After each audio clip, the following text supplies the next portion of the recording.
السلام عليكم طلاب وأبطال تانية ثانوي. النهاردة إن شاء الله هنحل مع بعض أسئلة الدرس الثاني معانا في التاريخ اللي هو بعنوان مصر في عصري الطولونيين والإخشيديين، والكتاب اللي هنحل منه هو ملخص الامتحان. فيلا يا أبطال جهزوا نفسكم واستعدوا، ويا ريت اللي معاه الملخص يفتحوا معانا واحنا بنجاوب ويكتب الإجابة في التعليقات. قبل ما نقولها عايزين نشوف مين أكتر بطل جاوب معانا، ونقول بسم الله ونبدأ مع السؤال الأول. والسؤال الأول ما يقول: يستبعد من العوامل التي مكنت أحمد بن طولون من الوصول إلى سدة الحكم في مصر اعتماده على نقط. يعني إيه من الاختيارات الموجودة ما ينفعش نقول عليها كانت من العوامل اللي خلت أحمد بن طولون يبقى هو الحاكم على مصر؟ هل بقى قوته العسكرية، ولا صلاته الاجتماعية، ولا ضعف الخلافة العباسية، ولا مهارته وحنكته السياسية؟ لو قلنا مهارته وحنكته السياسية فهي ما تنفعش، دي من العوامل اللي وصلت احمد بن طولون للحكم. طب ضعف الخلافه العباسيه؟ اكيد طبعا وبديهي لا، لان لو الخلافه العباسيه قويه ما كانش هيوصل للحكم. طب صلاته الاجتماعيه؟ برضه لا، ده بسبب صلاته الاجتماعيه قدر يوصل لحكم مصر بسبب زوج امه بيك باكو التركي اللي جعله نائب ليه في حكم مصر ويرجوخ صهره. يبقى مش قدامنا غير الاجابه الف، وهي قوته العسكريه. احمد بن طولون من العوامل اللي خلته يحكم مصر ما كانتش قوته العسكريه. طيب يلا بينا على السؤال رقم 2. بيقول لك: اصبحت لمصر قوات نظاميه مستقله عن دار الخلافه تصدر الاوامر لها من حاكم مصر بدايه من عهد نقط. يعني يقصد يقول لك امتى مصر بقيت دوله مستقله وليها حاكم مستقل بيصدر الاوامر من غير ما يرجع لدار الخلافه؟ هل في عهد عمرو بن العاص؟ لا، في عهد عمرو بن العاص كان تابع للخلفاء الراشدين. طب في عهد عبد العزيز بن مروان؟ برضه لا، لان في عهد عبد العزيز بن مروان كانت مصر مجرد ولاية تابعة للدولة الأموية. طب في عهد أحمد بن طولون؟ بالظبط كده، هي دي الإجابة الصح، لأن أحمد بن طولون هو مؤسس أول دولة مستقلة في مصر وهي الدولة الطولونية. أما محمد بن طغج الإخشيد فهو مؤسس الدولة الإخشيدية وبرضه كانت دولة مستقلة، بس هو هنا عايز أول دولة مستقلة. يبقى الإجابة الصح معانا هي جيم، أحمد بن طولون. طيب يلا بينا على السؤال رقم 3. بيقول لك: أدى دخول مصر في فترة من الفوضى والصراعات الداخلية في العقد الأخير من القرن الثالث الهجري إلى نقط. ثواني بقى عشان نفهم السؤال عايز ايه. هو هنا مش جايب لك تاريخ، بس بيقول لك في العقد الأخير من القرن الثالث الهجري. القرن الثالث الهجري يقصد به سنة 200، لأن في القرن بننقص واحد، يبقى القرن الثالث يقصد به سنة 200. في العقد الأخير يعني آخر 10 سنين. هو هنا يقصد يقول لك التاريخ 292. هي بقى حصل في التاريخ ده من فوضى وصراعات داخلية. هل أدى إلى مقتل ثاني حكام الدولة الطولونية اللي هو يقصد يقول لك خماروي، ولا تولي محمد بن طغج زمام الحكم في مصر، ولا زوال حكم أول الدول المستقلة في مصر، ولا نجاح الفاطميين في بسط سيطرتهم على مصر؟ هي بقى اللي حصل في العقد الأخير من القرن الثالث اللي زي ما قلت لك يقصد في العام 292. هتقول له هو زوال حكم أول الدول المستقلة في مصر. طيب ما ينفعش نقول الإجابة ألف، مقتل ثاني حكام الدولة الطولونية اللي هو خماروي؟ هقول لك لا، لأن مقتل خماروي هو اللي أدى إلى الفوضى والصراعات الداخلية، كله بدأ يتخانق على الحكم. طيب يلا بينا على السؤال رقم 4. بيقول لك: يتمثل العامل المشترك بين كل من مؤسس الدولة الطولونية والدولة الإخشيدية في نقط. هي بقى الحاجة المشتركة بين مؤسس الدولة الطولونية أحمد بن طولون ومؤسس الدولة الإخشيدية محمد بن طغج الإخشيدي، هل هو الأصل العرقي؟ أيوة صح، الاتنين أصلهم تركي. يبقى الإجابة الصح معانا الأصل العرقي، أحمد بن طولون ومحمد بن طغج الاتنين أصلهم تركي. طيب يلا بينا نشوف السؤال رقم 5. بيقول لك: افتقدت أولى الدول المستقلة عن حكم العباسيين في مصر نقط. يقصد يقول لك هي من الاختيارات الموجودة ما عملتهاش الدولة الطولونية لأن هي أول الدول المستقلة. هل هي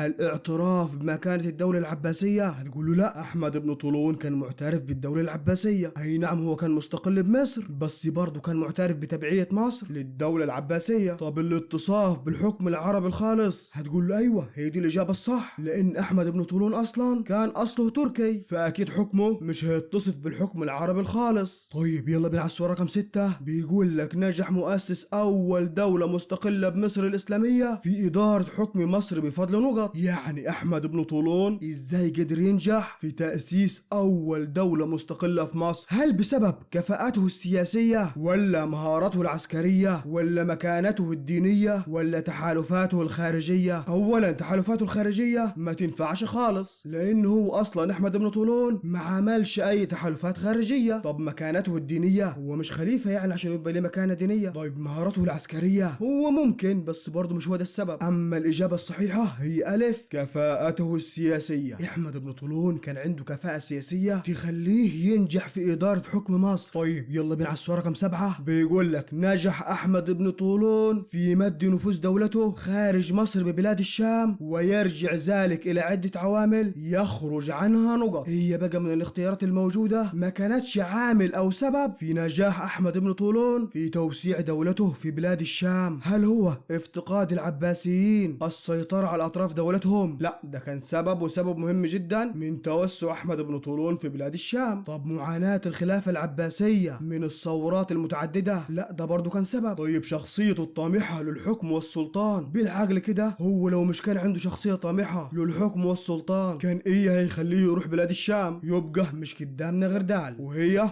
وجود صلات قرابة بينه وبين الخليفة العباسي. وهي دي الإجابة الصحيحة، لأن هو أصلا ما كانش فيه أي قرابة بينه وبين الخليفة العباسي. هي قرابته كانت مع بيكباك التركي ويرجوخ، أما الخليفة العباسي مش كان قريبه. طيب يلا نشوف السؤال رقم 8. بيقول لك اعتمد على تكوين ظهير شعبي له في مصر والشام لتثبيت دعائم حكمه نقط. مين بقى في هذه الشخصيات اعتمد على تكوين ظهير شعبي؟ يعني حبب الشعب فيه علشان يثبت دعائم حكمه في مصر والشام. هل هو احمد بن طولون، ولا محمد بن طغج، ولا خماروي، ولا كفور الإخشيدي؟ الاجابه الصح معانا هتكون الف، احمد بن طولون، لان زي ما قلنا في الشرح احمد بن طولون اول ما مسك الحكم في مصر قرب اليه مجموعه كبيره من المصريين وخلاهم ضمن الحاشيه بتوعه. وكمان لما راح الشام ووصل الى مدينه طرسوس جلس في الجامع الكبير بتاع طرسوس بتواضع تام علشان يقضي حاجه الناس، وده غير انه بنى كنيسة مريم اللي في دمشق بعد ما اتحرقت. طيب يلا بينا على السؤال رقم 9. بيقول لك ارتبط وصول احمد بن طولون لحكم مصر بتبعيات السياسة التي بدأها الخليفة نقط. وجايب لك الخليفة عمر بن الخطاب، ولا المعتض، ولا المعتصم، ولا المعتمد. هي بقى السياسة اللي اتبعها خليفة من الخلفاء دول ارتبطت بوصول احمد بن طولون لحكم مصر. هقول لك احمد بن طولون انا لسه جاي لك اصليه، هتقول لي اصله تركي. طيب مين بقى من الخلفاء اللي موجودين امامك اعتمد على الاتراك في حكم مصر؟ ها فكرت ولا لسه؟ الاجابه هتكون جيم، الخليفه المعتصم. طيب يلا بينا على السؤال رقم 10. بيقول لك العامل الرئيسي الذي ساعد احمد بن طولون على تنفيذ سياسته في مصر. هي بقى هو السبب او العامل الرئيسي اللي ساعد احمد بن طولون انه ينفذ ويعمل اول دوله مستقله في مصر. هل هي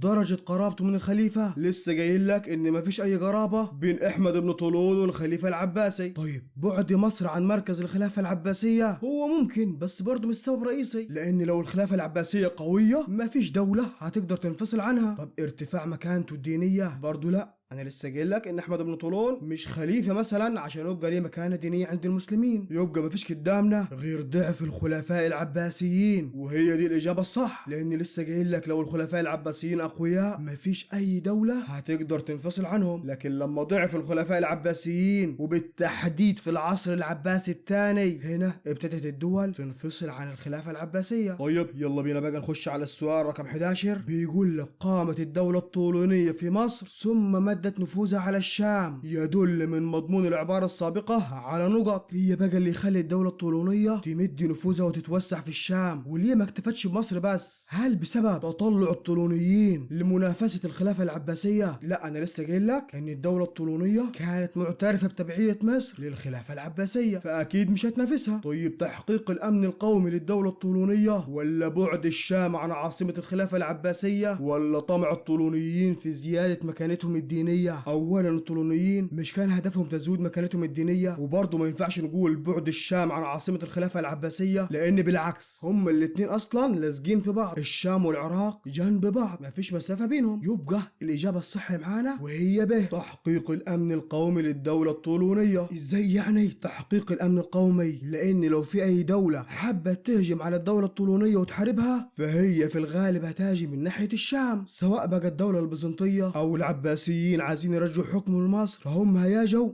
عن طريق الشام. طيب يلا نشوف الصورة رقم 12. بيقول لك نجح احمد بن طولون في تحقيق طموحاته في حكم مصر والشام من خلال نقط هي اللي خلى احمد بن طولون ينجح ويحقق طموحه انه يحكم مصر والشام. هل بسبب علاقاته الاجتماعية؟ ممكن تقول لي ايوه، بسبب زوج امه بيكباك التركي وصهره يرجوخ، بس برضه ده مش سبب كافي يخليه ينجح في حكم مصر والشام. طب كفاءته الادارية؟ بالظبط كده، هي دي الاجابة الصحيحة، ان احمد بن طولون كان عنده كفاءة إدارية وسياسية كبيرة. أما بقى مكانته الدينية وسياسته الاقتصادية فهما الاتنين ما ينفعوش. مكانته الدينية قلت لك 100 مرة ما تنفعش، وسياسته الاقتصادية مش هيساعده في حكم مصر والشام. طيب يلا بينا على السؤال رقم 13. بيقول لك بالاستعانة بمعطيات الخريطة المقابلة أدى نجاح أحمد بن طولون في ضم الشام إلى نقط، وجايب لك أنا خريطة الدولة الطولونية وتوسعاتها، وبيقول لك أي بقى من الاختيارات الموجودة أدت إلى نجاح أحمد بن طولون في ضم الشام. هل هي إعلان استقلاله عن الخلافة العباسية؟ لا، هو مش كان مستقل استقلال تام. طيب استقرار الدولة الطولونية؟ برضو لا. طيب مواجهته للخطر البيزنطي؟ بالظبط كده، لما توسع احمد بن طولون في الشام ادى الى مواجهة بينه وللدولة البيزنطية، زي ما قلت لك في الشرح وصل الى منطقة الصغور اللي هي الحدود بين الدولة الاسلامية والدولة البيزنطية. طيب يلا بينا على السؤال رقم 14. بيقول لك تولى احمد بن طولون حكم مصر خلال القرن الثالث الهجري كنائب لوليها بفضل نقط. هو مين اللي كان والي على مصر لما احمد بن طولون كان نائب عليها؟ هتقول لي الاول كان واحد اسمه بيكباك التركي. طيب هو بيكباك التركي يقرب بيه لاحمد بن طولون؟ هتقول لي زوج امه. طيب كلام زي الفل. ومين بقى تاني واحد؟ هتقول لي واحد اسمه يرجوخ. طيب ويرجوخ يقرب برضه لاحمد بن طولون؟ هتقول لي ايوه صهره يعني نسيبه. يبقى وصل احمد بن طولون في القرن الثالث الهجري كنائب لوليها بفضل ايه؟ هل هي مهاراته السياسية ولا قدرته الاقتصادية ولا صلاته الاجتماعية ولا مهاراته العسكرية؟ بسبب صلاته الاجتماعية، وهي القرابة من بيكباك التركي ويرجوخ. طيب يلا بينا على السؤال رقم 15. بيقول لك بدأ ظهور الدولة المستقلة في مصر عندما تغلغل بالدولة الإسلامية نفوذ نقط. هل بقى نفوذ العرب ولا الفرس ولا البربر ولا الأتراك؟ هو مين مؤسس أول دولة مستقلة؟ أحمد بن طولون. وأحمد بن طولون ده أصله إيه؟ هتقول لي أصله تركي. أقول لك يبقى الإجابة هي دال الأتراك. طيب يلا بينا على السؤال رقم 16. بيقول لك أحب الشعب المصري بطلميوس الثالث حتى لقب بالخير أو الصالح في ضوء مضمون العبارة السابقة. بيقول لك بقى أيا من ولاة مصر التاليين تشابه مع بطلميوس الثالث؟ وبيقول لك هل هو بيكباك ولا يرجوخ ولا أحمد بن طولون ولا أبي القاسم أناجور؟ مين بقى فيهم اللي يستحق يتقال عليه الخير او الصالح؟ اولا بيكباك ويرجوخ الاتنين دول ما ينفعوش خالص، لان هم اصلا ما حكموش مصر، ده كانوا باعتين احمد بن طولون نائب عنهم في حكم مصر. وابي القاسم اناجور هو اصلا كان طفل صغير، واللي كان وصي عليه واحد اسمه كافور الخشيدي. يبقى ما فيش قدامنا غير الاجابه جيم، احمد بن طولون هو ده اللي يستحق يتقال عليه الخير او الصالح، لانه زي ما لسه قايل لك قرب اليه الشعب المصري وخلاهم من ضمن الحاشيه بتوعه. طيب يلا نشوف السؤال رقم 17. بيقول لك ارتبطت العوامل التي شجعت الولاة على الانفراد بحكم مصر خلال العصر العباسي الثاني بجوانب نقط. ايه هي بقى العوامل اللي خلت الولاة يقبلوا على الانفراد بمصر خلال العصر العباسي الثاني؟ احنا قلنا في الشرح بسبب 3 عوامل، تعال كده نفتكرهم مع بعض. قلنا اول عامل هو قوة مصر الاقتصادية وتأثيرها على اقتصاديات الخلافة، وقلنا ده يبقى سببية سبب اقتصادي. وتاني عامل هو موقع مصر المتميز وبعدها عن عاصمة الخلافة بغداد، وقلنا ده يبقى سبب جغرافي. ورابع عامل وهي طبيعة شعب مصر وما يتميز به من طيبة وميل إلى المسالمة، وقلنا ده يبقى سبب اجتماعي. يبقى الإجابة الصح معانا هي به بجوانب اقتصادية وجغرافية واجتماعية. طيب يلا بينا على السؤال رقم 18. بيقول لك وطد أحمد بن طولون حكمه بمصر ثم اتجه لمد نفوذه نحو نقط. وأحمد بن طولون مد نفوذه فين بالظبط؟ هتقول لي في بلاد الشام. طيب بلاد الشام تقع فين؟ هل في الجنوب الغربي ولا الشمال ولا الجنوب ولا الشمال الشرقي؟ لا، بلاد الشام تقع في الشمال الشرقي اللي هي الإجابة د. طيب والسؤال رقم 19 بيقول يرجع السبب الرئيسي لظهور الدول المستقلة بمصر خلال العصر العباسي الثاني إلى نقط.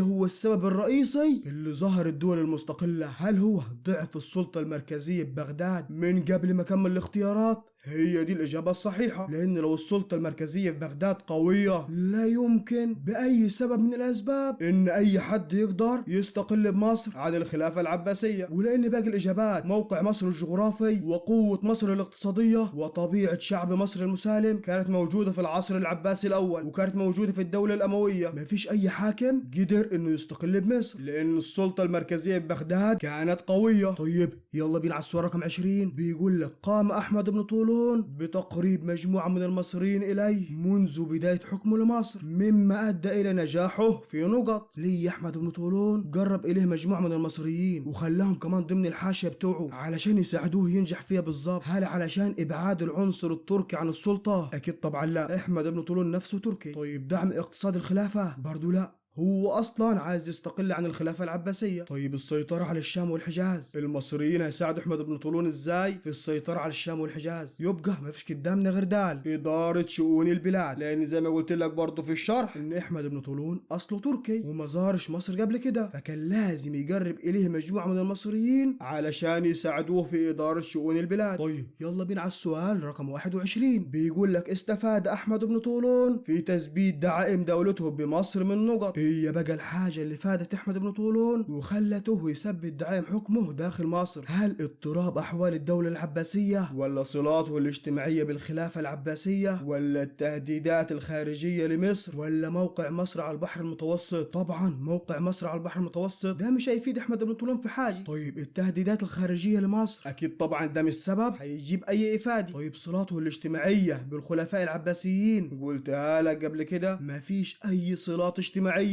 بين احمد بن طولون والخلفاء العباسيين، يبقى مفيش قدامنا غير الاجابه الف اضطراب احوال الدوله العباسيه. الدوله العباسيه كانت بتعاني من كثره الثورات وغير ضعف الخلفاء العباسيين اللي كانوا مش قادرين يسيطروا على اطراف الدوله. طيب يلا نشوف السؤال رقم 22. بيقول لك في ضوء مضمون العباره المقابله. طيب تعال نشوف مكتوبيه الاول. مكتوب كان معاوية ابن أبي سفيان صاحب الفضل في تحصين إقليم الصغور والعواصم عن طريق إنشاء نظام الصوائف والشواتي الذي يعتمد على إرسال حملات حربية لتأمين حدود الدولة الإسلامية. طيب نرجع للسؤال. بيقول لك أي من الولاة التاليين صار على نهج الخليفة معاوية ابن أبي سفيان في تأمين حدود الدولة الإسلامية؟ هل هو أبي القاسم أنوجور ولا بيكباك ولا يرجوخ ولا أحمد بن طولون؟ من غير ما تفكر الإجابة هي دال أحمد ابن طولون هو اللي صار على نهج الخليفة معاوية بن أبي سفيان، بدليل انه وصل الى منطقة الصغور اي الحدود مع الدولة البيزنطية. طيب يلا نشوف السؤال رقم 23. جاء نجاح احمد بن طولون في معالجة الامور وتدبيرها في مصر نتيجة نقط. ازاي احمد بن طولون قدر ينجح في معالجة الامور وتدبيرها في مصر؟ هل هو نتيجة مساندة القادة الاتراك له اللي ساندوه المصريين؟ طيب علاقته بدولة الخلافة؟ برضو ده مش سبب، لان ما كانتش في اي علاقة ولا قرابة بين احمد بن طولون والخلافة العباسية. طب موقع مصر بعيد عن الخلافة؟ برضو ده مش سبب، يبقى مش قدامنا غير الإجابة دال وهي حكمته ومهارته السياسية. أحمد بن طولون كان عنده حكمة ومهارة سياسية. طيب يلا نشوف السؤال رقم 24. بيقول لك يضل مضمون النص المقابل على نقط. إيه بقى النص المقابل؟ بيقول لك بعد تولية يرجوخ حكم مصر كتب لأحمد بن طولون تسلم من نفسك لنفسك، يعني خليك زي ما انت نائب الوالي في حكم مصر. بيدل عليه الكلام ده هل إعجاب الخليفة بشخصية أحمد بن طولون هي اللي دخل الخليفة في الموضوع؟ الخليفة ملوش أي دخل، ده يرجوخ هو اللي كتب له. طيب عدم وجود تغيير في وضع مصر السياسي؟ بالظبط كده، وضع مصر السياسي ما تغيرش. أيام بيكباك التركي كان بيحكم احمد بن طولون، ولما جه يرجوخ بعده برضه فضل احمد بن طولون هو نائب الوالي زي ما هو. طيب يلا نشوف السؤال رقم 25. بيقول لك ترتب على استقرار امور الحكم لاحمد بن طولون بمصر نقط. هي بقى اللي ترتب لما استقر حكم احمد بن طولون، هل هو ازدياد مكانة مصر الدينية؟ لا طبعا، مصر مكانتها الدينية هتفضل زي ما هي. طب زيادة الاخطار الخارجية؟ برضو لا. طب بداية حقبة سياسية جديدة؟ ولا صد هجمات الفاطميين على مصر؟ لا، صد هجمات الفاطميين ده كان في عهد الدولة الإرشيدية. يبقى الإجابة الصح معانا هتكون جيم، بداية حقبة سياسية جديدة بعد ما كانت مصر ولاية تابعة للدولة العباسية، لا بقت دولة مستقلة. بيقول لك نجح أحمد بن طولون في إدارته لحكم مصر كنائب عن وليها من خلال نقط. إزاي بقى أحمد بن طولون قدر ينجح في إدارته لحكم مصر؟ هل بسبب علاقاته الطيبة بالخليفة، ولا دراسته الجيدة لأحوالها، ولا علاقات المصاهرة، ولا تأمين حدودها الغربية؟ لا، هو قدر ينجح بسبب دراسته الجيدة لأحوالها. الإجابة به. يلا نشوف السؤال رقم 27. مع يقول لك قام الملك رمسيس الثاني بعقد أول معاهدة سلام، ثم أكد هذه المعاهدة بالمصاهرة. عمل معاهدة سلام وأكدها بالمصاهرة اللي احنا بنسميه زواج سياسي. وبيقول لك ينطبق مضمون العبارة السابقة على ما قام به نقط. مين بقى من الاختيارات عمل حاجة شبه الملك رمسيس الثاني؟ هل هو أحمد بن طولون، ولا محمد بن طغج، ولا خماراوي، ولا كفور الإخشيدي؟ لا، اللي عمل حاجة مشابهة هو خماراوي، لأنه بعد انتصاره على الدولة العباسية عمل معهم صلح زي الملك رمسيس الثاني، مع عمل معاهدة سلام وأكدها لما جوز بنته قطر الندى إلى الخليفة العاضد، وهي دي المصاهرة أو الزواج السياسي. طيب يلا نشوف السؤال رقم 28. بيقول لك يستدل على عدم رضاء الخلافة العباسية عن استقلال الطولونيين بمصر من نقط. هي بقى من الاختيارات الموجودة بيدل ويأكد ان الخلافة العباسية مش كانت راضية عن استقلال الطولونيين بمصر. هل هو موقف الخلافة من خماراوي عقب توليه السلطة؟ هقول له ايوه، هي دي الإجابة الصح، لأن بعد وفاة أحمد بن طولون وتولية ابنه خماراوي السلطة بعتت الخلافة العباسية جيش علشان يرجعوا مصر من يد الطولونيين. وزي ما قلت لك ان خماراوي قدر ينتصر عليهم وعمل صلح وزوج بنته زي ما لسه قايل لك. طيب يلا بينا نشوف السؤال رقم 29 مع يقوليا. بيقول لك السياسة ليس لها نظام ثابت، فعدو الأمس هو صديق اليوم. ينطبق مضمون هذه العبارة على العلاقة بين الخلفاء العباسيين ونقط. مين نقدر نقول عليها عدو الأمس صديق اليوم؟ هل هو أحمد بن طولون، ولا خماراوي، ولا محمد بن طغج، ولا كفور الإخشيدي؟ لا، اللي ينفع نقول عليه المثل ده هو خماراوي. يبقى الإجابة به خماراوي، لأن بعد انتصاره على العباسيين طالب الصلح، فرحب طبعا الخليفة المعتمد بالصلح وكتب له مصر ليه هو وأولاده لمدة 30 سنة. طيب تعال نشوف السؤال رقم 30. بيقول لك في ضوء مضمون النص المقابل أي من الحكام التاليين انتهج تلك السياسة؟ طيب تعال نشوف النص الأول. بيقول لك تعتبر المصاهرة السياسية اللي هو يعني الزواج السياسي أداة من الأدوات التي تستخدمها الدولة لحل الكثير من المشكلات، كما إنها وسيلة لزيادة النفوذ. فبيقول لك أي من الحكام التاليين انتهج تلك السياسة؟ المفروض من قبل ما أقرأ السؤال أنت عارف ومتأكد إنه هو خماراوي بسبب زواج بنته قطر الندى للخليفة العاضد. هي دي بقى المصاهرة السياسية. وبكده يا أبطال يبقى خلصنا 30 سؤال من أسئلة الدرس الثاني، وإن شاء الله باقي الأسئلة هعملها لكم في جزء تاني علشان ما يبقاش الفيديو طويل عليا. وعلشان كده ما تنساش إنك تشترك في القناة وكمان تفعل زر الجرس علشان تشوف باقي الأسئلة وباقي المنهج إن شاء الله. وأشوفكم على خير في الجزء الثاني، والسلام عليكم.